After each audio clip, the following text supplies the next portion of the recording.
ছাদে চলে আসলাম। এই আমার ফুল গাছগুলো নিয়ে একটু ভিডিও করে দেখাচ্ছি। এই দেখো নতুন লাগিয়েছি এই গাছটা।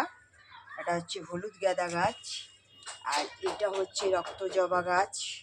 রক্ত জবা না, সরি, রক্ত গাঁদা। গাঁদা দেখতেই পাচ্ছ। এই দেখো রক্ত গাঁদা গাছ।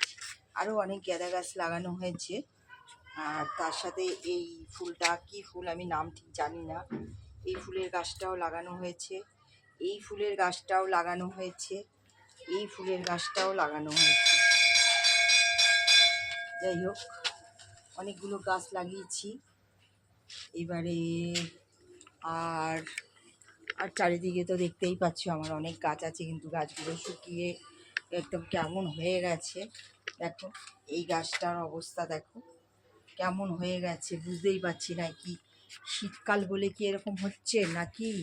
যাই হোক, আকাশের ঘুড়িটা একটু দেখো, বড় করে দিচ্ছি তাহলে তোমরা দেখতে পারবে আকাশের ঘুড়িগুলো। এদিকে আবার আকাশে পাখি উড়ে যাচ্ছে, ওই দেখো আকাশে পাখি উড়ে যাচ্ছে, আবার আকাশে ঘুড়ি উঠছে। ওই পাশে তো প্রচুর ঘুড়ি উঠছে, একদম ওদিকটায় ভালো উঠছে, দেখতেই পাচ্ছ ওদিকটায় কিন্তু ভালো ঘুড়ি উঠছে। ওই দেখো, সে ছোট ছোট লাগছে, ভালো বড় করে দেখাতে পারছি না।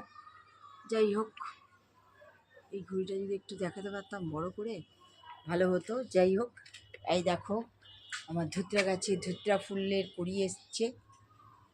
এই দেখো গাছগুলো একেবারে কেমন হয়ে গেছে, ভীষণ খারাপ লাগে গাছগুলোকে দেখলে, আমার ভীষণ কষ্ট লাগে। আমি গাছ তো খুব ভালোবাসি, যার জন্য গাছ ফাছ লাগাই, কিন্তু গাছগুলো জানি কেমন হয়ে গেছে, কি করব বুঝতে পারছি না বন্ধুরা।